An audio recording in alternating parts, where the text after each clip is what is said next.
नमस्कार आप सभी को। आज की 7th क्लास में आपको स्वागत है। अ, आज की जो क्लास होने वाली है यूनिट 2 के संबंध में हमारी आखिरी क्लास होने वाली है। उसके पश्चात आपका यूनिट 2 में जो सिलेबस दिया हुआ है वो मोटा मोटा क्या है समाप्त हो जाएगा। कुछ रैंडम टॉपिक्स बचेंगे, जो रैंडम टॉपिक्स हम उनको इस नज़रिए से बोल सकते हैं कि जो टॉपिक्स क्या होते हैं, एयर ड्रॉप होते हैं, पैराशूट से उतरते कहीं अचानक से नए नए टॉपिक रहते हैं, ठीक है। तो उन टॉपिक्स को हम क्या करेंगे, ये जब हम अभी एमसीक्यू चालू करेंगे तब कवर कर लेंगे एमसीक्यू के साथ में, अथवा अलग से उनको देख लिया जाएगा, ठीक है। वो क्या क्या टॉपिक्स हैं वो सब मेरे ध्यान में है, आपको परेशान होने की आवश्यकता नहीं है, ठीक है। आज की जो क्लास हम चालू कर रहे हैं, इस क्लास में यूनिट 2 के संबंध में जो एक दो टॉपिक हमारे छूटे गए हैं वो यहाँ से समाप्त हो जाएंगे। उसके पश्चात हम क्या चालू करेंगे, यूनिट 8 की क्लास चालू करेंगे। यूनिट 8 जिसमें आपका क्या दिया हुआ है, एजुकेशन पॉलिसी दी हुई है। तो उस यूनिट का नाम एजुकेशन पॉलिसी है, दरअसल उसमें सिर्फ एजुकेशन पॉलिसी नहीं दी हुई है, उसमें एजुकेशन पॉलिसी के साथ साथ अन्य कई सारे टॉपिक्स भी दिए हुए हैं, ठीक है। तो एजुकेशन पॉलिसी और उन अन्य सारे टॉपिक्स को हम क्या करेंगे, कवर करने का प्रयास करेंगे हमारी नेक्स्ट क्लास से, ठीक है। क्लास चालू करने के पहले एक छोटा सा जो कन्फ्यूजन है उसको दूर कर लेते हैं। कन्फ्यूजन एग्जैक्टली ये है कि कल हमने क्या पढ़ा था, लोकपाल पढ़ा था। लोकपाल के बारे में हमने क्या देखा था कि लोकपाल का अपॉइंटमेंट किसके द्वारा किया जाता है, राष्ट्रपति द्वारा किया जाता है। लोकपाल का अपॉइंटमेंट राष्ट्रपति द्वारा किया जाता है। वो जो अपॉइंटमेंट है वो एक चयन समिति के आधार पर अनुशंसा पे किया जाता है। ये जो चयन समिति है, इस चयन समिति का अध्यक्ष कौन होता है, प्रधानमंत्री होता है। और इसमें क्या होते हैं, 4 मेंबर होते हैं, ठीक है। कन्फ्यूजन हमारा एग्जैक्टली ये है कि इसमें 4 लोग होते हैं अथवा 5 लोग होते हैं। तो इसको हम या तो 1+4 बोल लीजिए या फिर इसको टोटल 5 बोल लीजिए, ठीक है। 1+4 मतलब कि एक अध्यक्ष होगा, 4 सदस्य होंगे, या इसको टोटल 5 बोल सकते हैं आप, ठीक है। तो टोटल 5 लोग रहेंगे, इसमें कन्फ्यूज होने की आवश्यकता नहीं है। पहला। दूसरा कि ये जो लोकपाल का अपॉइंटमेंट राष्ट्रपति द्वारा किया जा रहा था एक चयन समिति के आधार पे, वो चयन समिति भी क्या है, एक किसी न किसी खोज समिति, जिसको क्या बोलते हैं, सर्च कमेटी बोलते हैं। क्या बोलते हैं उसको, सर्च कमेटी बोलते हैं। सर्च कमेटी के रिकमेंडेशन के आधार पे क्या करेगी, उन नामों को चयनित कर रही होगी। तो ये सर्च कमेटी जो होती है उसमें क्या होते हैं, 10 मेंबर होते हैं। वो मिल करके बैठ करके किसी नामों को क्या करते हैं, सुझाते हैं, देखते हैं। वो नाम रिकमेंड करते हैं चयन समिति को, चयन समिति रिकमेंड करती है राष्ट्रपति को, राष्ट्रपति क्या कर देता है, फाइनली लोकपाल को अपॉइंट कर देता है। ये हमने एक प्रोसेस देखी हुई थी। अब चालू करते हैं आज की क्लास। मेरे ख्याल से आपका कन्फ्यूजन दूर हो गया होगा, ठीक है। अब आज की क्लास में जो आपका बचा हुआ टॉपिक है उसको देख लेते हैं। एक छोटा सा टॉपिक आपको उसमें बचा हुआ है, प्रशासन में सहभागिता क्या होती है, अथवा अथवा जो नागरिक और प्रशासन वाला आपका टॉपिक दिया हुआ है वो सब क्या होता है, उसको अब थोड़ा सा हम देख लेते हैं, ठीक है। तो देखो, प्रशासनिक कार्यों तथा विकास परियोजनाओं की सफलता के लिए आवश्यक है कि जनता की सहभागिता अधिकाधिक मात्रा में हो, क्योंकि विकास का मुख्य लक्ष्य समुदाय का कल्याण करना। देखो, मेरा पॉइंट इसमें सिंपल सा इतना है, प्रशासन में जन सहभागिता का या प्रशासन में लोक सहभागिता का या पीपल्स पार्टिसिपेशन का, कि आप मतलब प्रशासन, आप मतलब शासन, शासन और प्रशासन जो भी कार्य कर रहे हैं, या यूं बोलो कि उनके अस्तित्व का आधार ही हो क्या, हमेशा क्या रहेगा, जनता का कल्याण। शासन अथवा प्रशासन के अस्तित्व का आधार एकमात्र क्या है, लोक कल्याण सुनिश्चित करना, जन कल्याण सुनिश्चित करना। और अगर इस जन कल्याण, जो जन कल्याण आपको सुनिश्चित करना, इस जन कल्याण में जन को ही शामिल कर लिया जाए, ठीक है। मतलब जनता के कल्याण के लिए जो आप पॉलिसीज बना रहे हैं, जनता के कल्याण के लिए जो आप कानून बना रहे हैं, जनता के कल्याण के लिए जो आप स्कीम्स तैयार कर रहे हैं, जनता के कल्याण के लिए जो आप नए नए तरीके से उनका इम्प्लीमेंटेशन कर रहे हैं, उस पॉलिसी मेकिंग की प्रक्रिया में, उस इम्प्लीमेंटेशन की प्रक्रिया में किसको शामिल कर लिया जाए, जिसके लिए आप ये काम कर रहे हैं। मतलब अर्थात जनता को शामिल कर लिया जाए, लोक को शामिल कर लिया, लोक मतलब पीपल्स को शामिल कर लिया जाए, ठीक है। ये क्या होती है, आपकी जन सहभागिता होती है। अब आता है कि जन सहभागिता या सामुदायिक सहभागिता का आशय नियोजन, क्रियान्वयन, नियंत्रण तथा संसाधन के सदुपयोग। 4 स्तरों पे जनता का पार्टिसिपेशन आपको करना होगा। कौन कौन सा स्तर, नियोजन के स्तर पर, ठीक है। नियोजन मतलब क्या होता है, प्लानिंग। नियोजन मतलब क्या होता है, प्लानिंग, ठीक है। इसके बाद क्या आता है आपका क्रियान्वयन, मतलब कि इम्प्लीमेंटेशन। नियंत्रण मतलब उस चीज़ का कंट्रोल या मैनेजमेंट, जो भी बोलना चाहें। और संसाधनों का मतलब क्या होगा, रिसोर्सेज जो है हमारे, जो हमारे रिसोर्सेज है उनका क्या करना, सदुपयोग करना, अच्छा उपयोग करना, सही उपयोग करना, ताकि संसाधनों का दोहन ना होने पाए, ठीक है। तो उसके लिए क्या करना पड़ेगा हमको, जनता का पार्टिसिपेशन प्रशासन में बड़े स्तर पर लेके जा करके बढ़ाना होगा, ठीक है। यह एक ऐसी प्रक्रिया है जिसमें व्यक्ति, परिवार तथा समाज अपने कल्याण हेतु उत्तरदायित्वों का निर्वहन करते हैं। सामुदायिक समस्याओं को पहचानने तथा उनके समाधान के लिए सामुदायिक रूप से सुसंगठित प्रयास करना जन सहभागिता का मूल मंतव्य होता है। सामुदायिक समस्याओं को पहचानने का अर्थ क्या है, देखो, समुदाय किससे मिलकर बना है, लोगों से मिलकर बना है।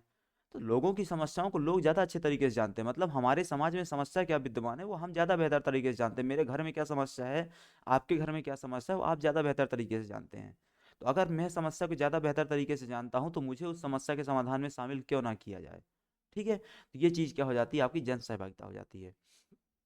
सामुदायिक सहसहभागिता अथवा जन सहभागिता आम व्यक्ति को एक लाभार्थी के रूप में देखने के बजाय उसे विकास के सक्रिय अभिकर्ता के रूप में स्वीकारती है, ताकि विकास में के सर्वांगीण लक्ष्य को क्या किया जा सके, प्राप्त किया जा सके। मतलब क्या है, जो सामुदायिक जन सहभागिता की हम बात करते हैं उसमें हम लाभार्थी, मतलब जो एक व्यक्ति उसको एक लाभार्थी के रूप में सिर्फ नहीं देखते हैं, हम उसको इस रूप में देखते हैं कि वो सिर्फ लाभार्थी ना होकर के क्या है, एक सक्रिय कार्यकर्ता है हमारे समाज का।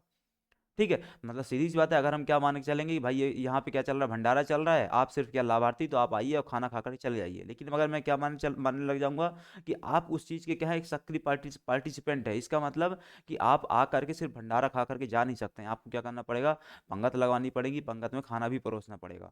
ठीक है, पत्तल भी उठानी पड़ेगी, अन्य काम भी करने पड़ेंगे। वही चीज़ यहाँ पे चल रही है कि पॉलिसी मेकिंग में उसको क्या करना पड़ेगा, शामिल करना पड़ेगा, वो सिर्फ लाभ उठा करके जाता रहे, ऐसा नहीं हो सकता है। ठीक है, तो ये क्या हो जाता है, आपका जन सहभागिता हो जाती है। ठीक है, अब आता है जन सहभागिता की हमको आवश्यकता क्या है, मतलब क्यों आवश्यकता है, हम जन सहभागिता करें ही क्यों। ठीक है, पहला क्या है, पारदर्शी शासन की स्थापना के लिए।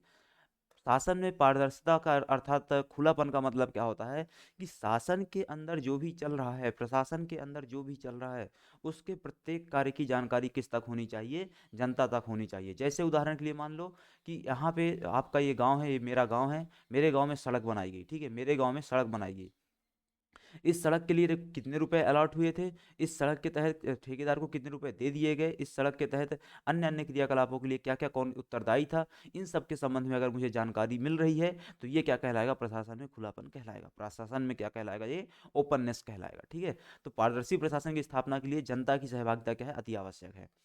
दूसरा, नौकरशाही पर प्रभावशाली नियंत्रण स्थापित करने हेतु, नौकरशाही पर प्रभावशाली नियंत्रण स्थापित, देखो नौकरशाही आज की तारीख में बहुत ज़्यादा निरंकुश हो जाती है अगर वो किसी के प्रति क्या ना रहे, जवाबदेह ना रहे, या उसका किसी पर उस पर किसी का नियंत्रण ना रहे। ठीक है, तो जनता क्या एक माध्यम है, जनता उस पर नियंत्रण रख सकती है। ठीक है, जनता एक प्रभावशाली नियंत्रण रख सकती है, तो हमको क्या करना पड़ेगा, जनता का प्रशासन में पार्टिसिपेशन बढ़ाना पड़ेगा। इसके अलावा लोकतंत्र को वास्तविक रूप से सफल बनाने, तो लोकतंत्र का असल मतलब क्या है, लोकतंत्र का असल मतलब क्या है, तो इसको हम कई लोगों के आधार पे समझ सकते हैं, बट मैं अपने आधार पे जो एक मान के चलता हूँ, जिसमें मैं काफ़ी सही उसको मानता हूँ सिद्धांत को, वो है आपका अंत्योदय का सिद्धांत। क्या है, अंत्योदय का सिद्धांत। अंत्योदय का सिद्धांत किसका है, हमारे भारतीय दर्शन शास्त्र में पंडित दीनदयाल उपाध्याय जी द्वारा दिया गया। अंत्योदय के सिद्धांत का सामान्य सा मतलब क्या होता है कि हम विकास की धारा में जो विकास की धारा में जो लाइन लगी हुई है, इस लाइन में कोई कहीं कोई सुदूर क्षेत्र में, जंगली एरिया में, वनवासी क्षेत्र में, ठीक है, नक्सल प्रभावित क्षेत्र में कोई एक इस पंक्ति में कोई अंतिम में एक व्यक्ति खड़ा हुआ है, जिस तक ना सरकार आज तक पहुंच पाई है, और वो स्वयं सक्षम नहीं है कि वो सरकार तक पहुंच सके। ठीक है, तो अगर मैं उसको विकास की मुख्य धारा में शामिल कर पा रहा हूं, तो वो क्या है मेरे लिए वास्तविक लोकतंत्र है। अगर संविधान में जो लक्ष्य दिए गए हैं उनकी मैं प्राप्ति कर पा रहा हूँ, संविधान में लक्ष्यों में बहुत सारे लक्ष्यों को आपको समझने की आवश्यकता नहीं है, जो प्रस्तावना में लक्ष्य वर्णित है सिर्फ उन्हीं की बातें कर सकते हैं आप। ठीक है, अगर वही लक्ष्य आपको प्राप्त हो रहे हैं तो वो क्या है, असल लोकतंत्र है।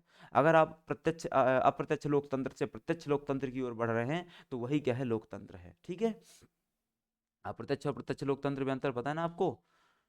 ठीक है, सामान्य सा देख लीजिएगा, प्रत्यक्ष लोकतंत्र में पीपल्स का पार्टिसिपेशन बढ़ता है, वही हम बात कर रहे हैं यहाँ पर। ठीक है, अप्रत्यक्ष लोकतंत्र में क्या होता है, लोगों का पार्टिसिपेशन तो होता है पर वो अप्रत्यक्ष तरीके से होता है, मतलब हम हमारे प्रतिनिधियों को भेज देते हैं और वो वहाँ पे पूरा शासन सत्ता का संचालन कर रहे होते हैं। प्रत्यक्ष लोकतंत्र में हम स्वयं काम कर रहे होते हैं, कैसे, रेफरेंडम आदि के माध्यम से। ठीक है, हम वहाँ पे स्वयं क्या कर रहे होते हैं, व्यवस्थाओं को मैनेज कर रहे होते हैं, हम स्वयं कानून मेकिंग की प्रोसेस में शामिल होते हैं। ठीक है, खैर अब आते हैं इसके अलावा समस्याओं के त्वरित समाधान हेतु जनता की आवश्यकता है।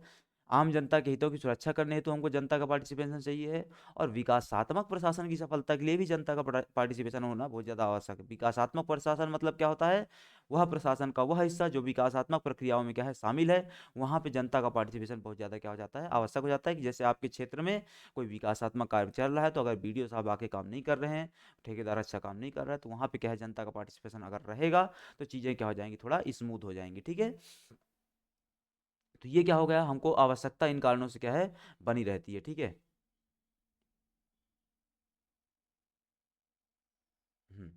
आ जाओ। ठीक है, अब आता है लोक सहभागिता अथवा जन सहभागिता के उपकरण क्या है? मतलब किन किन माध्यमों से आप जनता का पार्टिसिपेशन प्रशासन अथवा शासन में बढ़ा सकते हैं, ये आपके लिए इंपॉर्टेंट है। कैसे इंपॉर्टेंट है, क्या है, क्या क्या तरीके आज की तारीख में अपनाए जाते हैं। पहला, चुनाव के माध्यम से। चुनाव के माध्यम से जनता का पार्टिसिपेशन बढ़ता है, पर अगेन चुनाव के माध्यम से जनता का पार्टिसिपेशन किस प्रकार का रहता है? अप्रत्यक्ष रूप से रहता है। क्यों? क्योंकि जनता यहाँ किसको चुन करके भेज देती है? अपने जनप्रतिनिधियों को चुन करके भेजती है, जिनको आप क्या बोलते हैं? अपना पार्षद बोलते हैं, विधायक बोलते हैं, सांसद बोलते हैं, सरपंच बोलते हैं, या अन्य अन्य अन्य अन्य अन्य लोगों के रूप में उसको जानते हैं आप। ठीक है, तो चुनाव हो गया। दूसरा क्या है? प्रत्यावर्तन का अधिकार। प्रत्यावर्तन का अधिकार एक बहुत ही अच्छा कॉन्सेप्ट है। ये प्रत्यक्ष लोकतंत्र का क्या है? एक उपकरण है। जैसे हमने अभी बात की ना, रेफरेंडम की बात करी थी हमने। जैसे हम क्या बात करते हैं? प्लेबिसाइट की बात करते हैं। ये क्या हो गया? रेफरेंडम हो गया। ऐसे ही क्या होता है? प्लेबिसाइट होता है। ठीक है, ऐसे ही क्या होता है? प्लेबिसाइट होता है। कभी टाइम मिलेगा तब ये सब समझेंगे, प्रत्यक्ष लोकतंत्र और प्रत्यक्ष लोकतंत्र क्या होता है। अभी हमारे ये काम का नहीं है।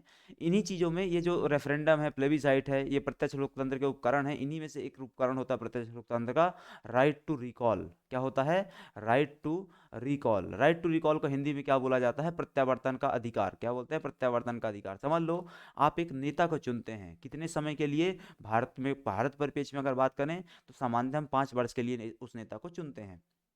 ठीक है, अब समझ लो 2 वर्ष बाद आपको क्या लगता है कि नेताजी तो क्या हो गए? धोखा दे गए। नेताजी क्या हो गए? धोखा दे गए, हमको बैक स्टेप कर गए। आपको कुछ समय पश्चात क्या लगता है कि नेताजी क्या कर गए? धोखा दे गए, बैक स्टेप कर गए।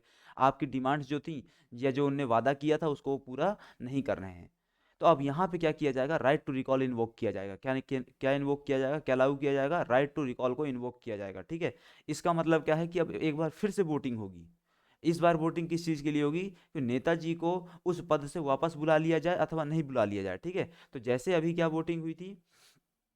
जैसे अभी क्या वोटिंग हुई थी कि भाई सबने वोटिंग किया और जिस जिस व्यक्ति को सबसे ज़्यादा वोट मिल गए वो क्या हो गया? हमारा नेता बन गया। अब वापस वोटिंग होगी सिर्फ उस व्यक्ति को वापस बुलाने के लिए। और अगर उसमें क्या हो जाता है, 50% लोगों ने क्या कर दिया? वोट कर दिया, तो उसमें क्या कर दिया जाता है? नेताजी को वापस बुला लिया जाता है। ठीक है, हमारे यहाँ मध्य प्रदेश में ये व्यवस्था लागू है। किस चीज़ में लागू है? पंचायती राज व्यवस्था के रूप में लागू है। ठीक है, पंचायती राज व्यवस्था स्थानीय सुशासन का जो पंचायती राज स्वरूप है उसमें व्यवस्था लागू है, जिसमें एक बार इस व्यवस्था का प्रयोग किया भी गया है। ठीक है, शायद सिंगरौली वगैरह में कहीं किया गया था। ठीक है, इसको एक बार आप देख सकते हैं अपने हिसाब से, वैसे बहुत ज़्यादा आवश्यक है नहीं वो। ठीक है, जब हम पंचायती राज पढ़ेंगे तब इसको कवर कर लेंगे। ठीक है, दूसरा आता है, अगला आता है कि राजनीतिक दल के द्वारा पार्टिसिपेशन कैसे बढ़ेगा? तो सीधी सी बात है, आप राजनीतिक दल का हिस्सा बन सकते हैं। राजनीतिक दल का हिस्सा बन सकते हैं। राजनीतिक दल एक लोकतांत्रिक प्रक्रिया में स्थापित होते हैं, लोकतांत्रिक तरीके से कार्य कर रहे होते हैं। तो आप उसका हिस्सा बन करके वो कैसे काम करें इसको आप तय करेंगे। मतलब क्योंकि अल्टीमेटली राजनीतिक दल ही तो आपके आके सरकार बनाते हैं ना, शासन बनाते हैं, प्रशासन बनाते हैं। तो आप उसी में शामिल हो जाइए, आप वहीं से क्या कर दीजिए? सुधार करना चालू कर दीजिए। इसके बाद आता है जनसंचार का साधन। जनसंचार का साधन कैसे काम करता है? तो जो भी टीवी, मीडिया, प्रचार आदि के तरीके होते हैं, वहाँ से क्या हो सकता है? जनता का पार्टिसिपेशन शासन प्रशासन में थोड़ा थोड़ा बढ़ सकता है अपने इनपुट्स के माध्यम से।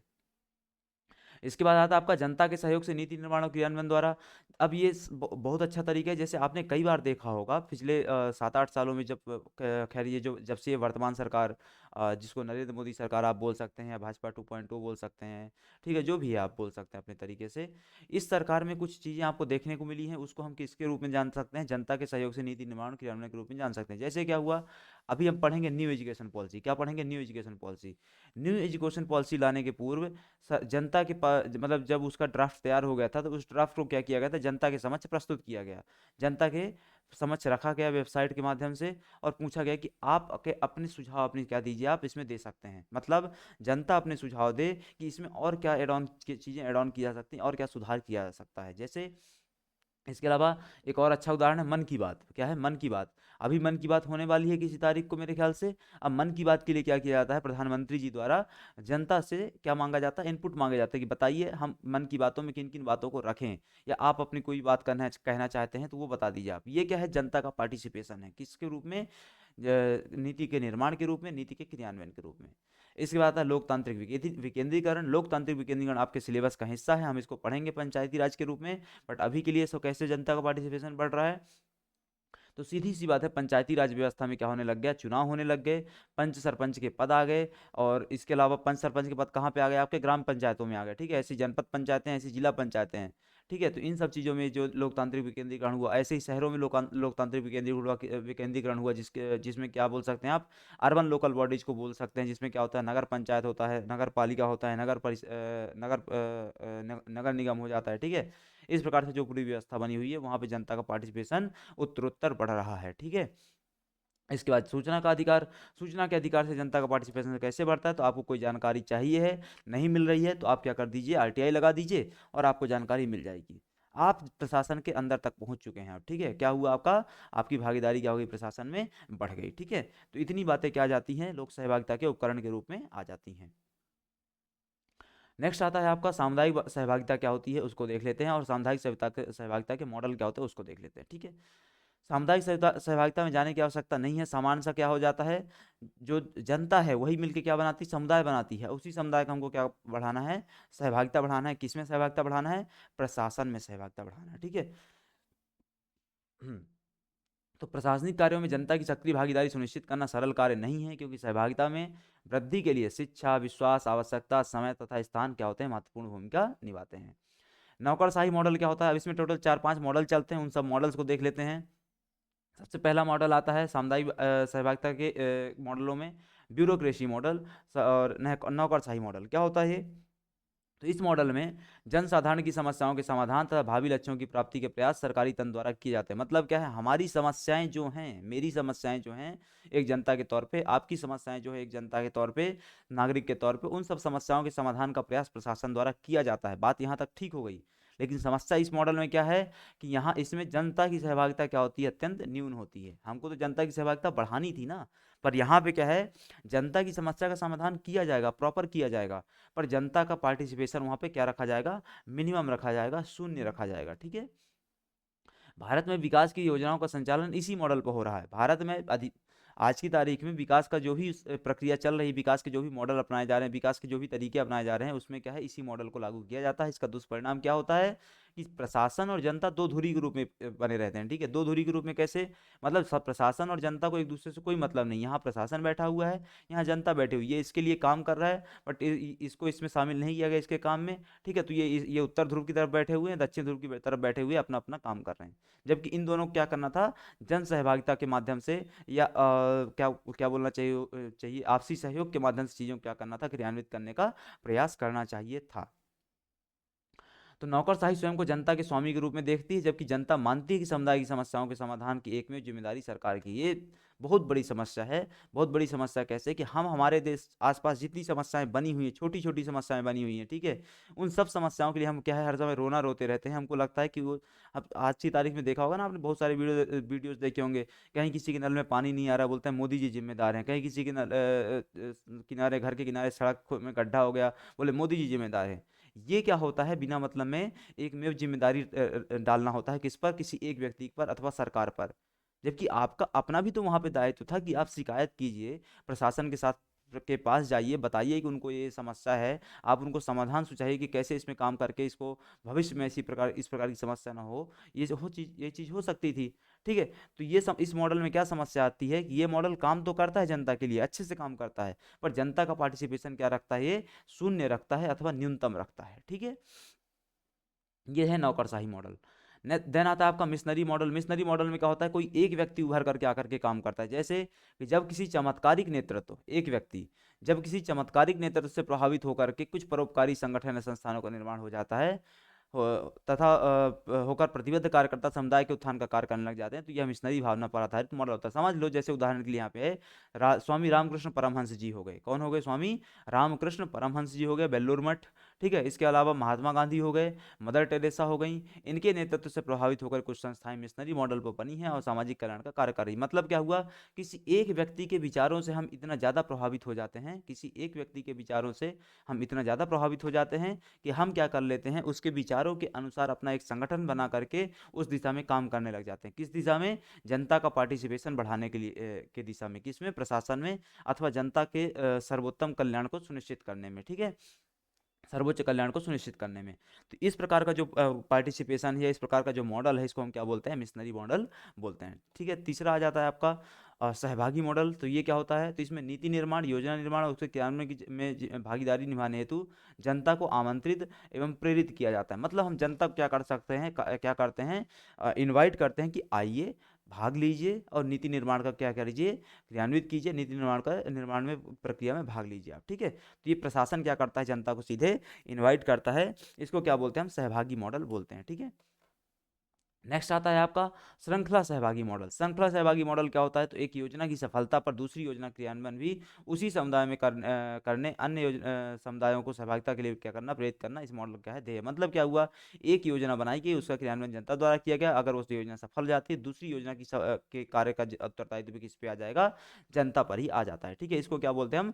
श्रृंखला बनती जाती है। ठीक है, इसको क्या बोलते हैं? श्रृंखला बनती जाती है, इसको क्या बोलते हैं? श्रृंखला सहभागी मॉडल बोलते हैं। ठीक है, नेक्स्ट आता है आपका प्रोन्नकारी मॉडल या प्रोमोटिव मॉडल बोलते हैं इसको। ठीक है, प्रोमोटिव मॉडल या प्रोन्नकारी मॉडल में क्या किया जाता है कि इसके अंतर्गत नौकरशाह, राजनीतिज्ञ आदि आम व्यक्तियों को विकास में सहभागिता के लिए क्या किया जाता है? प्रशिक्षित करते हैं। ठीक है, क्या करते हैं? जो नौकरशाह होते हैं, जो राजनीतिज्ञ होते हैं, वो जनता को क्या करते हैं? प्रशिक्षित करते हैं, कैसे आप अपना पार्टिसिपेशन उसमें प्रशासन में बढ़ा सकते हैं, कैसे आप अपना पार्टिसिपेशन प्रशासन में बढ़ा सकते हैं, इसके संबंध में प्रशासन अथवा राजनीतिज्ञों द्वारा जनता को क्या किया जाता है? व्यक्तियों को क्या किया जाता है? प्रशिक्षित किया जाता है। ये क्या कहलाता है? आपका प्रोन्नकारी मॉडल कहलाता है। ठीक है, अब यहाँ पे एक छोटा सा टॉपिक आपका दिया हुआ सत्यनिष्ठा। ठीक है, तो सत्यनिष्ठा क्या होती है उसको देख लेते हैं। तो सत्यनिष्ठा एक ऐसी आंतरिक भावना है जिसमें व्यक्ति के नैतिक सिद्धांतों, मूल्य और विश्वासों की उसके व्यवहार में क्या होती है? पूर्ण संगति होती है। बहुत ही छोटा सा टॉपिक है, बहुत ही आसान सी परिभाषा है। ये क्या है? सिंपल सा, कि आप आंतरिक रूप से जो मानते हैं सिर्फ वही प्रकट कीजिए। अगर आप मानते हैं आंतरिक रूप से कि मैं गलत कर रहा हूँ कुछ, तो आप प्रदर्शन भी क्या कीजिए? सिर्फ वैसा ही कीजिए। जब आप उसको व्यवहार में लेकर के आएंगे, जब आप उसको उस विचार को प्रकट करेंगे, तो वो विचार भी उसी रूप में प्रकट होना चाहिए, चाहे नकारात्मक हो चाहे सकारात्मक हो। ठीक है, क्या हुआ? हमारी एक आंतरिक भावना है, मैं आपके बारे में कुछ सोचता हूँ, आप मेरे बारे में कुछ सोचते हैं। ठीक है, तो वो जो आंतरिक भावना है, उस आंतरिक भावना को व्यक्ति के नैतिक सिद्धांत, मूल्य और विश्वासों के आधार पर क्या करना चाहिए? प्रकट करना चाहिए। मतलब मैं आंतरिक रूप से मानता हूं कि आप क्या हैं? ईमानदार नहीं हैं, आप क्या हैं? भ्रष्ट हैं। तो मैं जब उसका प्रयोग करूं तो सत्य के रूप में ही उसको क्या है? प्रदर्शित करूं। मतलब मैं आपको उसी रूप में क्या करूं? उसी रूप में संबोधित करूं। ठीक है, अथवा क्या है? सत्यनिष्ठा का आशय जो सत्य के प्रति निष्ठावान एवं अडिग रहना चाहता है, अडिग रहता है, अर्थात जिन सिद्धांतों को आप सही मानते हैं, आंतरिक रूप से आपकी भावना में है ना, जिन सिद्धांतों को आप सही मानते हैं उन्हें व्यवहार में अपनाइए, भले ही परिणाम क्या हो जाए? अलाभकारी हो जाए। अभी हमने डिस्कस किया ना कि आप सामने वाले व्यक्ति को क्या मानते हैं? भ्रष्ट मानते हैं और चोर मानते हैं, तो आपको आपका जो व्यवहार है वैसा ही होना चाहिए उस व्यक्ति के प्रति। ठीक है, तो क्या हुआ? ये आपकी एक आंतरिक भावना होती है, सत्य के प्रति एक निष्ठा होती है। उसके तहत हमको करना क्या होता है? उसके तहत हमको अपने मूल्यों, अपने सिद्धांतों, अपने विश्वासों के आधार पर उस चीज़ को क्या करना होता है? प्रदर्शित करना होता है। उस चीज़ को हमको क्या करना होता है? व्यवहार में लाना होता है। ठीक है, ये होती है आपकी सत्यनिष्ठा। सत्यनिष्ठा सत्यनिष्ठ व्यक्ति जिन सिद्धांतों, मूल्य, विश्वासों को मानता है उसी के अनुरूप व्यवहार करता है। यही तो हमने डिस्कस किया।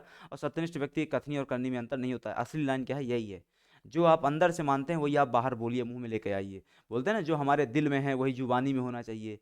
तो अगर जो दिल में है वही जुबान में है आ जाएगा, तो वो क्या कहलाएगा? आपकी सत्यनिष्ठा कहलाएगी।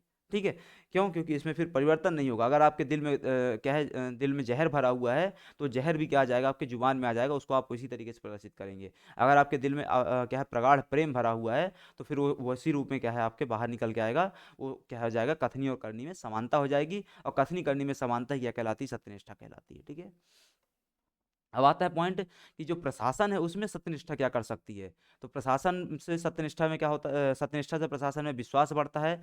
ठीक है, विश्वास किसका बढ़ेगा? जनता का प्रशासन के प्रति, प्रशासन का जनता के प्रति। और प्रशासन में काम करने वाले लोगों का आपस में। ठीक है, प्रशासन में काम करने वाले लोगों का आपस में क्या बढ़ेगा? एक तरीके से विश्वास बढ़ेगा। दूसरा क्या है? आदर्श प्रशासन की स्थापना में अगर आप क्या करेंगे? सत्यनिष्ठा का पालन करेंगे, तो सीधी सी बात है क्या होने वाला है? आप गलत कार्यों के लिए क्या कर देंगे? गलत कार्यों को करने से रोकेंगे, गलत कार्यों करने से बचेंगे आप। सीधी सी बात है, तो क्या हो जाएगा? आदर्श प्रशासन का निर्माण हो जाएगा। फिर है पारदर्शिता में बढ़ोतरी होती है। पारदर्शिता में बढ़ोतरी कैसे होगी? सत्यनिष्ठ रहेंगे आप तो प्रशासन को में एक खुलापन रखेंगे। जनता को जानकारियाँ क्या करेंगे? आप उपलब्ध करवाएंगे। तो ये क्या हो गया? पारदर्शिता में वृद्धि होती है। प्रशासनिक निर्णय की गुणवत्ता में वृद्धि होती है, सीधी सी बात है।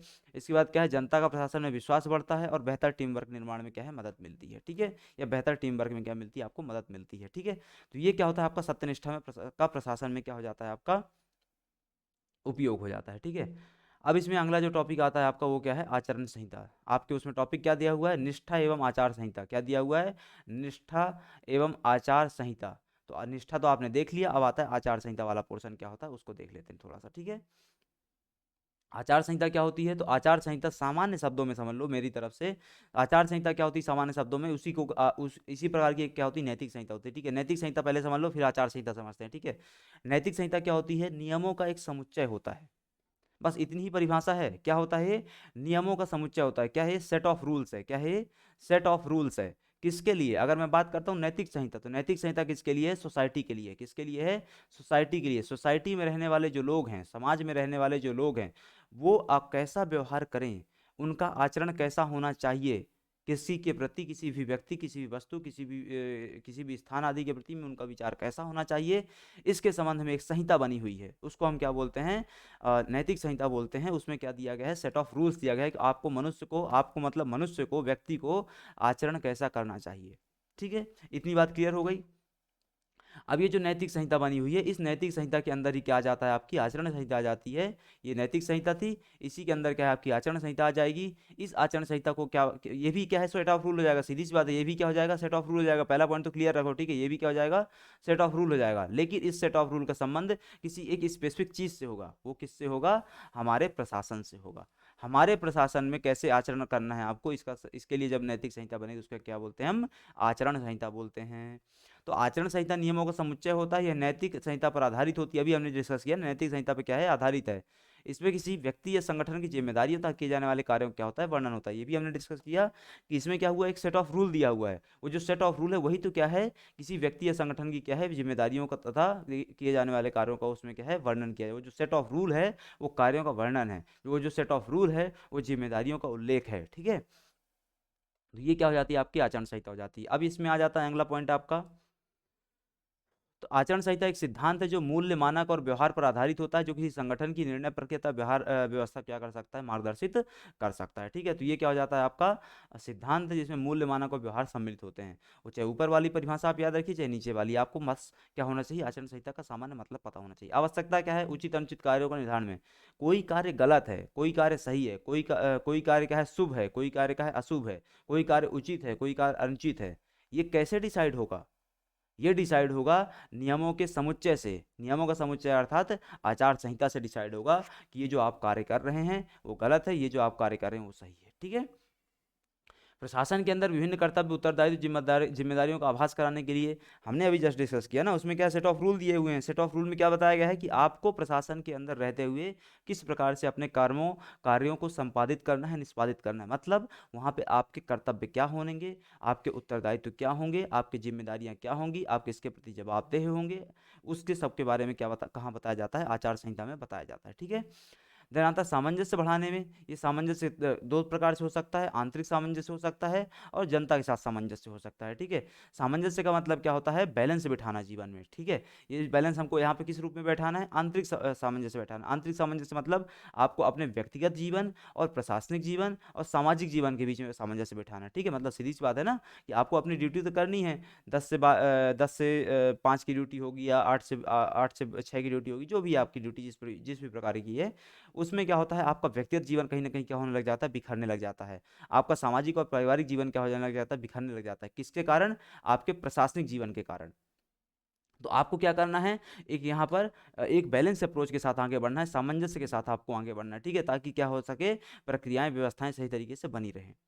इसके बाद क्या है, पद का दुरुपयोग रोकने के लिए भी क्या है, आचरण संहिता की आवश्यकता होती है। और अनुशासन को बढ़ाने के लिए भी क्या होती है, आचरण संहिता की आवश्यकता होती है। अनुशासन कहाँ, संगठन में। अनुशासन कहाँ, आपके व्यक्तिगत जीवन में, ठीक है। तो ये क्या हो जाता है, आपका आचार संहिता हो जाती है।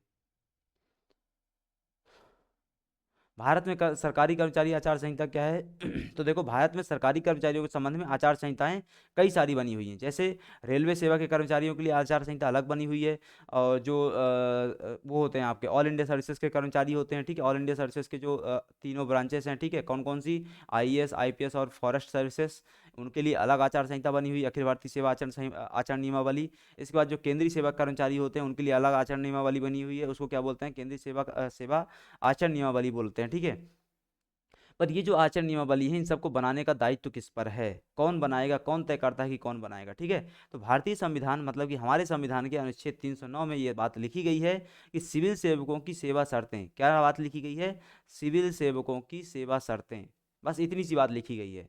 फिर इसी में आगे में लिखा जाता है, क्या लिखा जाता है सब सब पॉइंट्स में, कि सिविल सेवकों की सेवा शर्तों का निर्धारण का दायित्व किस पर होगा, हमारे राष्ट्रपति पर होगा। किस पर होगा, भारत के राष्ट्रपति पर होगा। मतलब समय समय पर राष्ट्रपति महोदय द्वारा क्या किया जाएगा, लोक सेवकों के लिए आवश्यक नियम बनाने का अधिकार दिया गया है, तो वो क्या करते रहते हैं, उस अधिकार का प्रयोग करके लोक सेवकों हेतु समय समय पर क्या करते रहते हैं, आचरण संहिताओं का निर्माण करते रहते हैं, ठीक है। मेरे हिसाब से आपको यहाँ पर आचरण संहिता संबंधी बातें क्लियर हो गई होंगी, डाउट्स क्लियर हो गए होंगे, ठीक है। अब आता है एक टॉपिक और आपका दिया हुआ है जो वहाँ पे आखिरी टॉपिक के रूप में आ जाएगा, अब हमारे जन शिकायतों के निवारण की मशीनरी क्या क्या है भाई, है ना, जन शिकायतों के निवारण की मशीनरी क्या क्या है। देखो, जन शिकायतों के निवारण की मशीनरी के रूप में हम कुछ चीज़ें पहले पढ़ चुके हैं। जैसे हमने पीछे क्या पढ़ा हुआ है, आरटीआई पढ़ा हुआ, कल ही पढ़ा था मेरे ख्याल से आरटीआई, ठीक है, जिसमें हमने क्या पढ़ा था, केंद्रीय सूचना आयोग, राज्य सूचना आयोग। कल हमने क्या पढ़ा हुआ था, लोकपाल पढ़ा हुआ था। कल हमने क्या पढ़ा था, लोकायुक्त पढ़ा था। ये सभी चीज़ें भी क्या हो जाती हैं, लोक सेवा गारंटी अधिनियम पढ़ा था हमने, ठीक है, लोक सेवा गारंटी अधिनियम पढ़ा था। सीएम हेल्पलाइन पढ़ी थी हमने, क्या पढ़ी थी, सीएम हेल्पलाइन पढ़ी थी। ये सभी चीज़ें क्या हो जाती हैं, जन शिकायतों के निवारण की मशीनरी हैं। पर कुछ मशीनरी छूट गई हैं, उनको अभी हम क्या करते हैं, देख लेते हैं, ठीक है। जो सबसे पहली मशीनरी इसमें आती छूटी हुई में, वो सबसे पहली क्या आती है हमारी, केंद्रीय सतर्कता आयोग आता है। क्या आता है, केंद्रीय सतर्कता आयोग। केंद्रीय सतर्कता आयोग क्या होता है, इसको समझ लेते हैं सबसे पहले। केंद्रीय सतर्कता आयोग की स्थापना कब की गई थी, 1964 में की गई थी। कब, 11 फरवरी 1964 को की गई थी। जो ये 11 फरवरी 1964 को स्थापना की गई थी, इसमें 2 पॉइंट आपको याद रखने हैं। पहला कि ये सिफारिश जो ये स्थापना है किसी की सिफारिश पर की गई थी, उसको नाम क्या दिया गया था, क्या नाम था उसका, संस्थानम समिति। क्या है, संस्थानम समिति, के संस्थानम समिति, ठीक है। के संस्थानम समिति का गठन कब किया गया, 62 में किया गया। रिपोर्ट कब सबमिट करी, 1964 में सबमिट करी, ठीक है। और इसको जब स्थापित किया गया तो किस रूप में स्थापित किया गया, एक एग्जीक्यूटिव बॉडी के रूप में। किस रूप में, एग्जीक्यूटिव बॉडी के रूप में इसको स्थापित किया गया था। अच्छा, अभी मुझे याद आया एक छोटा सा, आप में से किसी ने कमेंट सेक्शन में पूछा हुआ था कि नीति आयोग और नहीं, नीति आयोग नहीं था, एक कोई क्वेश्चन था आप लोगों का, आईसीएआर शायद, हाँ आईसीएआर था, आईसीआर और शायद तक नैक था, ठीक है, आईसीआर और नैक ये किस प्रकार की बॉडी हैं। मेरे ख्याल से आपने ये प्रश्न इसलिए पूछा होगा क्योंकि कल हमने बॉडीज के बारे में डिस्कस किया था। तो ना ये क्या है, मतलब ये एग्जीक्यूटिव बॉडी हैं, अथवा क्या बोलते हैं उसको आपके, संवैधानिक निकाय हैं, अथवा क्या है, वैधानिक निकाय हैं। तो देखो, सामान्य जो मेरी समझ बोलती है, तो ये तीनों में फिट नहीं होती। कार्यकारी आदेश का मतलब क्या होता है, सरकार कोई आदेश निकालेगी, उसमें उसके तहत गठित किया जाएगा। बाकी इन दोनों का आपको मतलब पता है। तो अगर सामान्य तौर पे अगर बोलें कि एग्जैक्टली कहाँ फिट होगा, अगर इन तीनों में से बात करें, तो इसको एग्जीक्यूटिव बॉडी जीवन को क्या किया जा सकता है, फिट किया जा सकता है, ठीक है। वैसे इस प्रश्न के ज़्यादा परेशान होने की आपको आवश्यकता नहीं है, क्योंकि जिन प्रश्नों में क्लैरिटी नहीं होती है उन प्रश्नों को आयोग द्वारा इतना ज़्यादा नहीं पूछा जाता है, ठीक है। वाकई में इनमें क्लैरिटी नहीं है, क्योंकि उनकी वेबसाइट्स में भी इसके बारे में नहीं दिया हुआ है। बस इसमें साफ में साफ साफ एक ही बात लिखी आती है उनकी वेबसाइट में, कि ये क्या है, ऑटोनोमस बॉडी हैं। कैसी बॉडी हैं, ऑटोनोमस बॉडी हैं। इसका मतलब क्या है, स्वतंत्र निकाय हैं। स्वतंत्र निकाय का मतलब क्या होता है कि अपने क्या बोलना चाहिए उसको, अपने निर्णय के लिए, अपने कार्य प्रणाली के लिए, अपनी व्यवस्थाओं के निर्माण के लिए वो लोग क्या हैं, स्वयं उत्तरदायी हैं, क्या है, सरकार के नियंत्रण से क्या है, वो लोग स्वतंत्र हैं, ठीक है। तो ये क्या था आपका, जो हम आपका एक, आप में से किसी का एक डाउट था, वो हमने यहाँ पे डिस्कस कर लिया छोटा सा, ठीक है। अब आते हैं इसमें केंद्रीय सत्ता आयोग सीबीसी में, कि ये 62 में स्थापित किया, 62 में संस्थानम समिति की अनुशंसा पर 64 में स्थापित किया गया, जो कि एक कार्यकारी निकाय था, एग्जीक्यूटिव बॉडी थी। सरकार ने एक आदेश निकाला, उस आदेश के तहत क्या कर दिया गया, उसको स्थापित कर दिया गया, ठीक है। फिर आता है सांविधिक निकाय। सांविधिक निकाय क्या है, 2003 में केंद्रीय सत्ता आयोग अधिनियम द्वारा इसको क्या किया गया था, स्थापित किया गया था, ठीक है। क्या किया गया, 2003 में केंद्रीय सतर्कता आयोग द्वारा का एक अधिनियम लाएगा, उसको क्या कर दिया गया, वैधानिकता प्रदान कर दी गई, ठीक है। क्या किया गया, वैधानिकता प्रदान कर दी गई, ठीक है। तो पहले जो कार्यकारी निकाय के रूप में स्थापित हुआ था, आज की तारीख में वो क्या बन गया है, सांविधिक निकाय बन गया है, वैधानिक आयोग बन गया है, ठीक है। इसके जो उद्देश्य होते हैं वो क्या है, एकमात्र भ्रष्टाचार का निवारण करना, भ्रष्टाचार का नियंत्रण करना, भ्रष्टाचार के संबंध में कार्यवाही करना। ठीक है।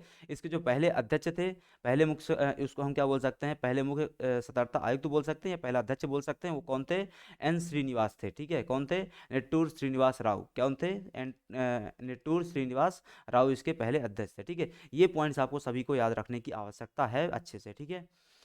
अब आता है संस्थानम समिति के बारे में। देखो इसको यहाँ पे जो पॉइंट्स दिए हुए हैं इनमें बहुत ज़्यादा आपको याद करने की आवश्यकता नहीं है। ठीक है, बस यहाँ पे समझने के लिए दिया हुआ है। जो संस्थानम समिति थी उसको क्या है, भारत सरकार द्वारा 1962 में भ्रष्टाचार निवारण समिति के नाम देकर गठित किया गया था। क्या नाम दिया गया था, भ्रष्टाचार निवारण समिति। क्या है, भ्रष्टाचार निवारण समिति। उस भ्रष्टाचार निवारण समिति के अध्यक्ष कौन थे, श्री के संथानम जी थे। इस कारण इस समिति को क्या बोला गया, संथानम समिति बोला गया। उसने अपनी 64 में रिपोर्ट सबमिट करी थी, 62 में उसका गठन किया गया था। ठीक है, बस इतना ही आपको इसमें याद रखने की आवश्यकता है। ये सदस्य वगैरह आपको रखने की याद रखने की आवश्यकता नहीं है, बस यहाँ पे लिखा दिया गया है उसको। अब आता है संरचना, किसकी संरचना, केंद्रीय सतर्कता आयोग की संरचना।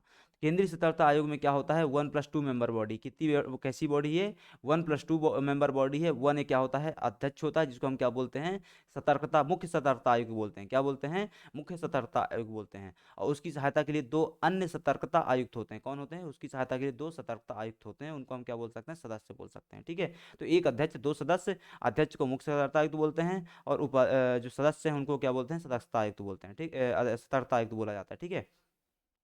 नियुक्ति किसके द्वारा की जाती है, राष्ट्रपति द्वारा की जाती है। कोई डाउट नहीं होना चाहिए ऐसे प्रश्नों में, कौन नियुक्ति करेगा। समिति में कौन कौन होता है, हमने जस्ट डिस्कस किया ना कि इनका भी नियुक्ति कौन करेगा, राष्ट्रपति करेगा, पर राष्ट्रपति स्वयं नहीं करेगा, किसी समिति के रिकमेंडेशन पे करेगा। वो जो समिति है, वो समिति में कौन कौन होता है, 3 मेंबर बॉडी होती है, जिसमें प्रधानमंत्री सदैव अध्यक्ष रहेगा, केंद्रीय गृह मंत्री रहेंगे और लोकसभा में विपक्ष के नेता रहेंगे। ठीक है, सीधी सी बात है, क्या होगा यहाँ पे, सरकार की मेजोरिटी होती है, क्योंकि प्रधानमंत्री भी सरकार के व्यक्ति हैं और गृह मंत्री भी सरकार के व्यक्ति हैं। जो लोकसभा में विपक्ष का नेता है वो सरकार का व्यक्ति नहीं है। ठीक है, तो सरकार जिसको चाहिए उसका यहाँ से क्या कर लिया जाएगा, चयन कर लिया जाएगा। तो ये क्या हो गया आपका, नियुक्ति चयन समिति हो गई।